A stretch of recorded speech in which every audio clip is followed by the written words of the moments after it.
गंगा हवामहे प्रियानांत्रा प्रजापति गंगा हवामहे निधिनांत्रा निधिपति गंगा हवामहे वसुमम हम जाने।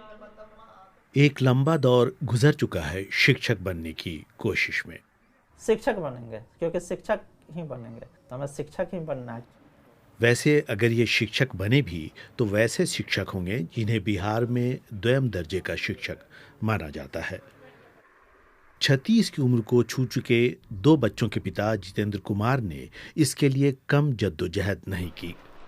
खर्च चलाने के लिए क्लर्क से लेकर सुरक्षा गार्ड और बीमा कंपनी तक में काम का सहारा लिया।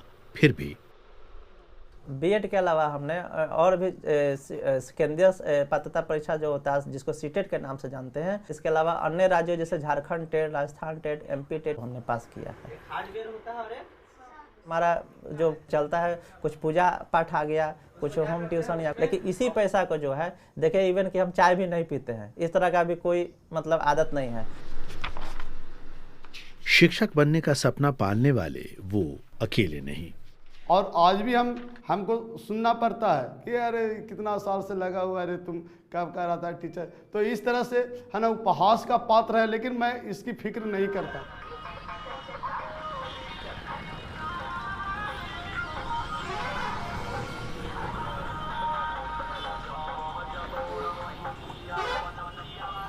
शादी भी हुआ था कि जब हो जाएगा, वो लोग भी सोचे तो पत्नी को भी लगता है कि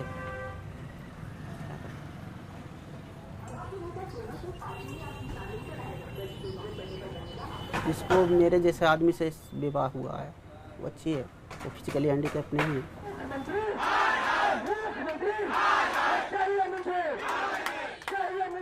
पटना गर्दनी बाग का धरना चौक, अगस्त का शुरुआती हफ्ता, जब शायद बिहार में सरकार के फेरबदल की जोड़ तोड़ जारी थी, तब शिक्षक पात्रता परीक्षा पास कर चुके दर्जनों युवक बहाली की मांग को लेकर विरोध प्रदर्शन में जुटे थे। बिहार सरकार प्राथमिक विज्ञप्ति को रोक के रखी है, वो विज्ञप्ति देना नहीं चाह रही है। हम लोग को लगातार पिछले 3 सालों से इस विज्ञप्ति के लिए आंदोलन पे आंदोलन करना पड़ रहा है। स्कूलों में छात्र और शिक्षकों के अनुपात के मामले में बिहार, गुजरात, उत्तर प्रदेश, पश्चिम बंगाल जैसे राज्यों के साथ सबसे निचले पायदान पर है। प्राइमरी स्कूल के लेवल पर सूबे में 60 बच्चों पर 1 शिक्षक हैं, जबकि ये अनुपात 27 छात्रों पर 1 टीचर का होना चाहिए। राज्य के स्कूलों में कम से कम 2 लाख शिक्षकों की कमी है। शिक्षकों की कमी से दूसरे राज्य भी जूझ रहे हैं। यूनेस्को की एक रिपोर्ट के अनुसार भारत में 10 से 15% स्कूल वैसे हैं जो 1 टीचर के बलबूते चलते हैं। गोवा और तेलंगाना में ऐसे विद्यालयों की फीसद 16 है। बिहार में शिक्षकों की बहाली का 7वां चरण शुरू करने की बात सरकार ने कही है। हालांकि ये आसान न होगा, क्योंकि बहाली का इंतजार कर रहे अभ्यर्थियों के मुताबिक सरकार की पॉलिसी ही दोषपूर्ण है। कोई सेंट्रलाइज चयन सिस्टम नहीं है और पूरी प्रक्रिया हर बार नए सिरे से शुरू होती है। फिर से फार्म डाला जाएगा, वो फिर से ऑनलाइन है। इस बार तो सेंट्रलाइज तरीके से डालना है, जिस डिस्ट्रिक्ट के लिए अप्लाई करना है उस डिस्ट्रिक्ट में डालिए और उसी में। लेकिन नियोजन निकाय पर फिर छोड़ दिया गया है, फिर नियोजन निकाय ही नियुक्ति देगा, फिर बंदरबाट होगा उसमें। ये उस तरह से बनाया जाता है कि जैसे 12 में जो 17 में पास है, एक बार बनाते हो धीरे धीरे करके खाली होता है, उसके बाद भेजा जाता तो कोई बात नहीं। फिर भंग नहीं हो जाता है।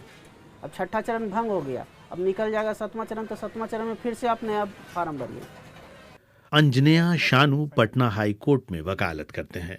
उनसे बातों के बीच अंदाजा होता है कि बहाली में देरी सिर्फ सरकार के कारण नहीं है। तो पटना हाई कोर्ट में ढेर सारे रिट्स शिक्षकों के द्वारा फाइल किए जाते हैं, शिक्षक संगठनों के द्वारा फाइल किए जाते हैं। रिक्रूटमेंट में ट्रांसपेरेंसी के लिए होते हैं। रिक्रूटमेंट में अगर किसी को गलत तरीके से छांट दिया गया है तो लोग कोर्ट्स का दरवाज़ा ठकठकाते हैं, कोर्ट्स आते हैं। उसके अलावा सैलरी के लिए, सैलरी में अगर किसी तरह की त्रुटि है, सरकार उनकी बात नहीं मान रही है, तो फिर वो कोर्ट जाते हैं। ये पिछले दिनों हेडमास्टर और हेड टीचर की जो बहाली हुई है, उसके सेवा शर्तों की वैधता को चैलेंज किया है बिहार के शिक्षकों ने। बहाली की मांग को लेकर जहां एक तरफ नारे बुलंद हो रहे हैं, वहीं शिक्षक की नौकरी पा गए टीचर्स को व्यवस्था और नियमों से शिकायतें हैं। तनख्वाह में तो बहुत फर्क है। हम लोग शुरुआत में कोई शिक्षक बनता है तो 20-22 हज़ार सैलरी उठाता है, वहीं अगर कोई रेगुलर टीचर शुरुआत में करेगा तो अभी ये में कम से कम 45-50 हज़ार रुपये उठाएगा वो शुरुआत में। और अभी हम लोग सरकार हम लोग पे इतना मर्सी की है तो हम लोग 32-35 हज़ार तक गए हैं और रेगुलर शिक्षक जो हैं 70-80 हज़ार रुपये सैलरी उठा रहे हैं। ये योजना और थोपा गया जिसको हम कहते हैं नियोजनवाद। नियोजनवाद लाने का सरकार का अर्थ ये था कि जो एक वेतन में हम एक आदमी को खटाते हैं, लोगों की बेरोजगारी का फायदा उठा करके उसी वेतन में 4 आदमी को खटाओ। कॉन्ट्रैक्ट टीचर्स की बहाली जो कभी मध्य प्रदेश से शुरू हुई थी, धीरे धीरे बिहार, उत्तर प्रदेश से लेकर तेलंगाना, आंध्र प्रदेश, गुजरात, पंजाब और कई दूसरे सूबों में किसी न किसी रूप में जारी है। सुप्रीम कोर्ट ने भी बिहार नियोजक शिक्षक बनाम सरकार के मुकदमे में परमानेंट और टेम्पररी शिक्षकों को अलग अलग श्रेणी माना और समान काम समान वेतन की दलील को नकार दिया, यानी फैसला शिक्षकों के खिलाफ हुआ। शिक्षक अब राजनीतिक दबाव बनाने की कोशिश में है।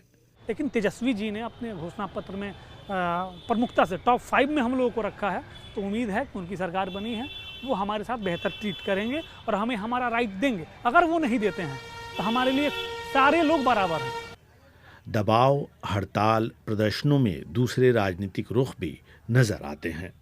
धरने में शामिल आलोक यादव से हमने पूछा, नौकरी और बहाली के लिए सालों इंतजार और ठेके पर पहले की बनिस्बत कम पैसे और सुविधा पर नौकरी, फिर भी शिक्षक बनने को लेकर इतना संघर्ष क्यों? केंद्र में मोदी गवर्नमेंट आती है 2014 में, उसके बाद केंद्र में जो रोजगार का सेक्टर था, रेलवे जिसमें सबसे ज़्यादा बिहार के लोग जाते हैं, रेलवे का निजीकरण स्टार्ट हो जाता है। उसके बाद बैंकिंग सेक्टर जिसमें रोजगार घट जाता है। उसके बाद एसएससी जो अनियमितता का शिकार हो जाता है। ये तमाम सेक्टर जो थे बिहार के लोगों को रोजगार देते थे। क्योंकि बिहार में प्राइवेट सेक्टर नहीं है, रोजगार का जो भी बड़ा क्षेत्र है वो सरकारी क्षेत्र में ही यहाँ के लोग रोजगार पाते हैं। इन क्षेत्रों में निजीकरण और अस्थिरता आ जाने की वजह से लोगों का एक बड़ा हुजूम बीएड करने की ओर अग्रसरित होता है, बीएड करने का रुझान बढ़ जाता है। केंद्रीय शिक्षा मंत्री धर्मेंद्र प्रधान ने कहा है कि नरेंद्र मोदी सरकार जल्द ही शिक्षा में विदेशी निवेश के लिए नए नियम लाएगी। साधारण शब्दों में शिक्षा के क्षेत्र में और अधिक निजीकरण होगा, कम सरकारी स्कूल खुलेंगे और जाहिर है शिक्षकों की बहालियां भी कम होंगी।